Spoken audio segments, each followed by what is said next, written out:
Ibunya sudah meninggoy. Pihu sama sekali tidak tahu dan terus memanggil. Dia goyangkan I don't wanna fall asleep, I don't wanna pass away. I've been thinking of our future cause I'm ibunya, tapi tak ada respon dari ibu. Pihu panik dan menaiki ibunya. Tiba-tiba HP berbunyi. Karena terlalu tinggi, Pihu sulit meraihnya. Dia turun dan ambil kursi. Telepon sudah mati. Dia mau ke toilet dan mengambilnya sendiri. Membuka celana dan popoknya, duduk di atas kloset kecilnya, menyelesaikannya sendiri. Setelah itu kembali ke ibunya, ingin beritahu dia bisa selesaikan semuanya, ingin meminta pujian. Dia terus menggoyangkan ibunya. Pihu ingin tahu dia salah apa, mengapa ibunya tidak memperdulikannya. Dia menempelkan wajahnya dan menangis. Tiba-tiba dari tangan ibunya jatuh botolan obat tidur. Pihu melihat obat yang terjatuh dan penasaran. Dia memungut pil-pil itu, tapi semakin berantakan. Dia ambil satu, bertanya pada ibunya apakah dia boleh makan satu. Tidak ada respon. Tiba-tiba sebuah balon pecah mengejutkan Pihu, tapi dia tidak takut. Saat Pihu memungut pil, ada telepon berbunyi. Dia naik ke rak buku dan berhasil mengambil HP itu. Tapi HP itu malah terjatuh ke kolong rak. Dari dalam muncul suara dari ayahnya. Semua tentang menyalahkan istrinya. Ayahnya mendengar suara Pihu, berkata setrikaan di rumah lupa dimatikan. Dia ada rapat penting. Setelah 1 jam baru telepon lagi, berharap istrinya bisa marah dan menyesal. Pihu datang di meja rias ibunya. Cermin ada tulisan berwarna merah. Saat itu aku menikahimu tanpa restu orang tuaku. Sekarang apa yang aku dapatkan? Kau malah bilang akan pulang setelah aku mati. Begitulah alasan istrinya minum obat. Setrikaan kini sudah mulai berasap. Pihu melihatnya sama sekali tak mengerti. Dia hanya ingat ibunya melarangnya untuk menyentuhnya. Dia menarik baju itu dan melihat baju itu. Tindakan kecil ini berhasil selamatkan dia. Dia lalu jalan lagi ke arah setrikaan dan bertanya ibunya. Tak ada jawaban. Dia tak bisa mengambilnya. Jadi berganti arah, pelan-pelan mendekati setrika dan dia kepanasan. Pihu menangis. Dia langsung ke arah ibunya dan begitulah dia pun tertidur. Di saat Pihu bangun dari tidurnya, dia membuka microwave. Setelah lapar, Pihu buka microwave dan masukkan roti. Bertingkah seperti orang dewasa, hidupkan microwave. Mengatur 10 menit. Hasil seperti apa roti yang dipanggang 10 menit. Akhirnya saat Pihu buka, roti itu sudah menjadi hitam. Dia mencoba pegang dan kepanasan.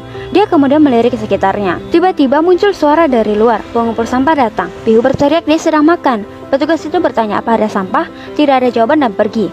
Pihu memberikan roti itu pada ibunya. Tetap saja tidak ada respon.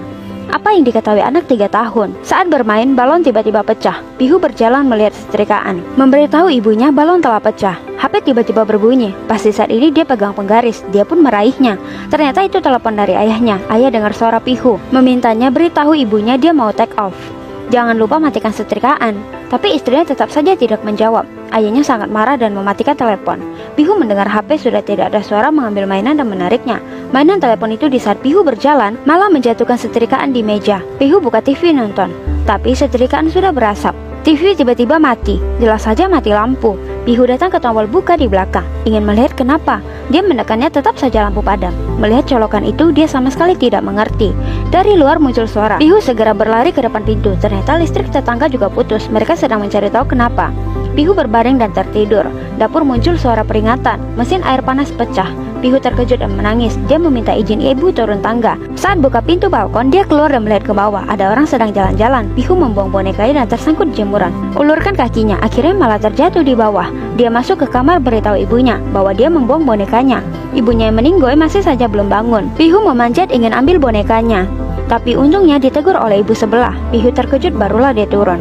Melihat ke atas ada pesawat, mengira ayahnya sudah pulang. Dia senang dan melompat. Dia balik ke kamar menerima telepon. Itu adalah teman ibunya. Berkata 2 jam kemudian akan ke rumahnya, lalu dimatikan.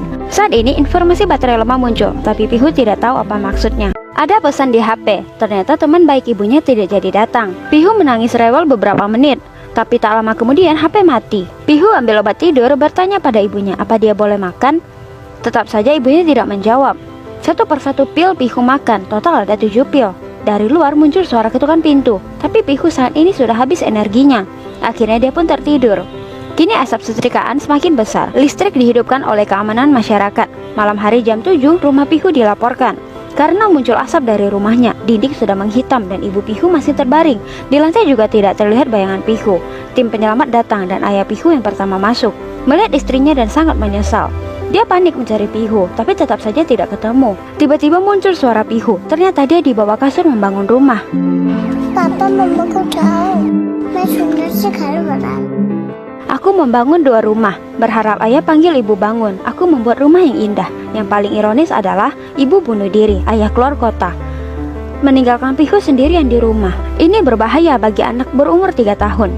Anak tangga, air mengalir, rak yang tinggi, obat tidur, colokan listrik, api yang tidak bisa dipadamkan, pagar balkon, dan tentu saja setrikaan yang hidup. Gemetar di mana-mana, memanggil ibunya setiap saat, dan berkali-kali kecewa. Untungnya dia masih kecil, dia tidak tahu ibunya sudah tiada. Untungnya dalam amarah, ayah masih menelepon. Akhirnya Pihu berkata, sedang membuat rumah yang indah. Benar-benar sangat menyedihkan. Ibunya sangat egois, hanya mementingkan perasaannya, tidak melihat anaknya. Dalam pertengkaran, maka anak yang jadi korban. Film ini sebagai pelajaran bagi para ibu. Jangan biarkan anak kandung sendiri yang terkena dampaknya. Film selesai, bye.